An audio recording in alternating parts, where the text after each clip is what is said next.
Moving day, not fun. I mean, it's exciting, and trust me, I've gone through it personally. Just recently, we moved from one of our old rentals that we've been in forever to our new house that we are almost done with. We're living in the camper.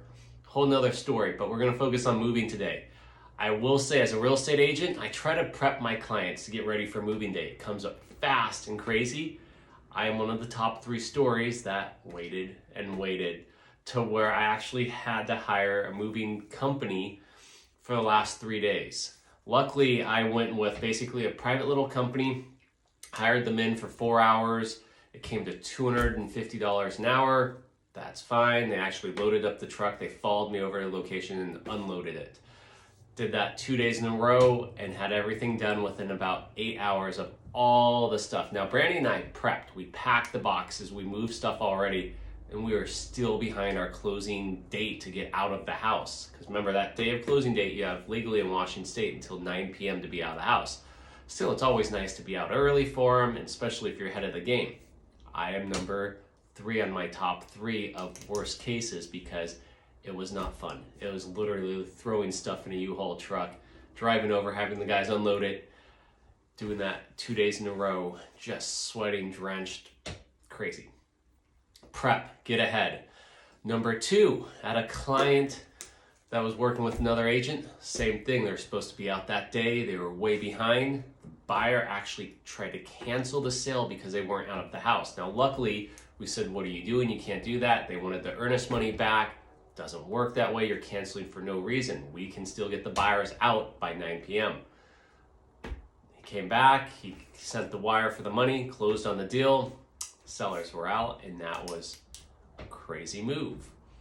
Number 1, same exact instance. Luckily, the buyer wasn't canceling. My sellers had to be out that day. Of course, they've already prepped and moved. Like myself, we've accumulated so much junk, whatever it is. He had nowhere to put any of it. And I think the dump was closed in the evening. So guess what? He brought it over, and these guys are really cool clients. I love them. I still follow them on Facebook. They've done a lot of stuff with the Mormon Church. It's amazing. They just got back. But he was just throwing stuff in the back of the truck. He even broke out of the back window of his truck, just throwing stuff in. I felt horrible. He's like, where do I put it? Dump's closed. I brought it over to my house, and we just unloaded it into my front yard. Just stuff. Everything. I'm like, all right, here we go. I took care of it, no problem. That's the agent's job. So anyways, everything being said, here's kind of the highlights or my tips for moving. 1, plan ahead. Box everything that you can. I know it's tough with living there and whatnot. Luckily, my wife, OCD, boxed everything up as much as we could ahead of time. 2, we're getting to the age now where no one wants to work for moving for pizza or beer. I didn't even want to ask anybody. That's just not my style because, no offense, I don't want to move either. Not do I have time. I don't have time. I just don't. So 3, hire movers.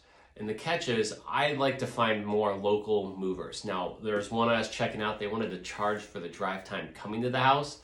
I thought it was kind of ridiculous, so I scratched them off the list. The ones that I liked were they'd show up, they charged for the time they worked, and that was it. My going rate was $250. We have some agents in here moving right now. Their rate was, I think, $300 right now for moving, and they're going to do for 4 hours, $1,200 or so. That's a good rate, especially if you're just moving for town or through town. So if you're moving from one side to the other, like some of us or a lot of us are doing right now, that's the best way I find to do it. Even if you just pay to have them load up the truck, and then you can bring it to your house and unload it, that's okay, especially if it's not crazy or heavy, but I wanted them to follow me and unload it because I had a bunch of heavy items. Even a gun safe that they took care of. So if you're gonna do it that way, great. If you're moving cross country, plan ahead. I've heard the movers are way out long. Some of them don't show up, some of them cancel last minute. So my advice is have 2 to 3 ready on the go list. Get one, get the deposit, get everything set up. Keep communication. Are you coming? Are you coming? Make sure they're coming. If they don't, make sure you're planning at least a week ahead of time or a week and a half ahead of time if you're moving cross country. Because if they don't show up, you're going to be scrambling to find someone to move, and then you may be renting the U-Haul and having to hire a local. And even local, they're behind unless they have a hole to fill to help you load that truck. So then you're going to be extremely scrambling. So prep, get ready, and move ahead of time. I know it's hard. Of course, I waited like the last 4 days to start moving stuff. Big mistake on my part, and yet I always tell my clients, get ready, move out as soon as you can. I was scrambling, so I made my own list of top 3 of bad moving practices. And then again, keep the list of who you have for backups, because you'll never know if something happens with those movers. You need more movers, and I always like to have communication with the other movers because I had backups. Even though I was scrambling at last 4 days, I was like, call, okay, nope, okay, yep, here we go, come on over, let's move and take care of it.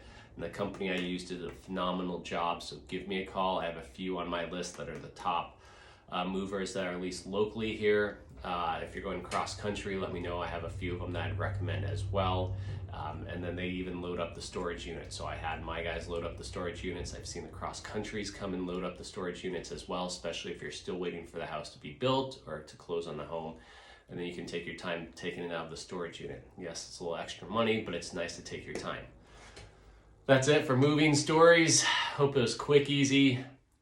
Get packed, get moved out of that house. If you're out a few days early, great, you're not scrambling, you're not making my top 3 moving list. All right, have a good day.